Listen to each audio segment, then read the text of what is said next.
Hi friends, welcome to చిన్నమ్మ చిట్టి కథలు. ఈరోజు మనం పిల్లలకు నచ్చే సరికొత్త స్నాక్ ఐటెం క్రిస్పీ చికెన్ ఎలా తయారు చేయాలో నేర్చుకుందాం.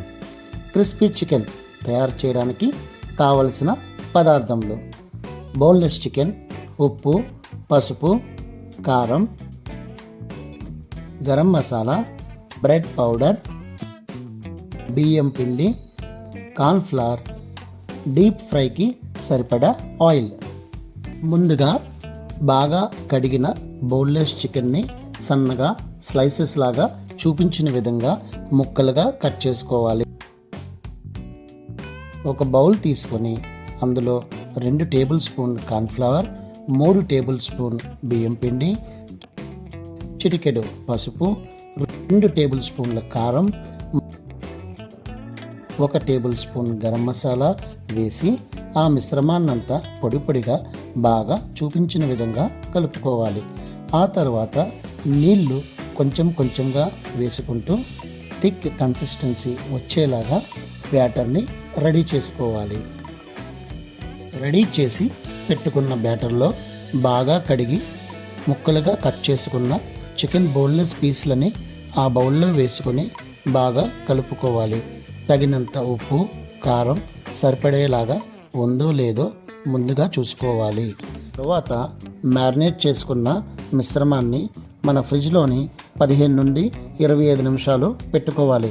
ఈ విధంగా ఫ్రిడ్జ్లో మ్యారినేట్ చేసి పెట్టుకున్న చికెన్ బౌల్ని బయటకు తీసి ఒక ప్లేట్ తీసుకొని దాంట్లో బ్రెడ్ పౌడర్ వేసుకొని ఒక్కొక్క చికెన్ బోన్లెస్ పీస్ని బయటకు తీసుకొని దానికి బ్రెడ్ పౌడర్ని బాగా అద్దుకుంటూ చూపించిన విధంగా పర్ఫెక్ట్గా ఆ చికెన్ పీస్కి బ్రెడ్ పౌడరు అతుక్కునేలాగా పెట్టి కాసేపు పక్కన పెట్టుకోవాలి. ఇంకొక పక్క ఒక పాన్ తీసుకొని దాంట్లో సరిపడ నూనె వేసుకొని నూనెని మీడియం ఫ్లేమ్లో మరిగించుకోవాలి. నూనె బాగా మరిగిన తర్వాత ఆ బ్రెడ్ పౌడర్ని అద్ది పక్కన పెట్టుకున్న చికెన్ బోన్లెస్ పీస్ని ఆ నూనెలో వేసి మరిగించుకొని లైట్ గోల్డెన్ బ్రౌన్ కలర్ వచ్చేలాగా వేయించుకొని వాటిని పక్కన పెట్టుకోవాలి.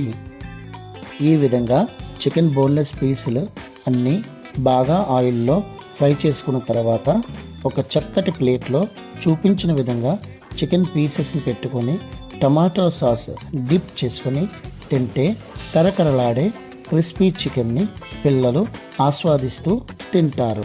మీరు కూడా మీ ఇంట్లో ఈ రెసిపీని ట్రై చేసి టేస్ట్ చేసి ఎలా వచ్చిందో అన్నది కమెంట్లో పెట్టండి. If you like the video, please share, subscribe and click on the bell icon for new notifications. Thanks for watching చిన్నమ్మ చిట్టి కథలు.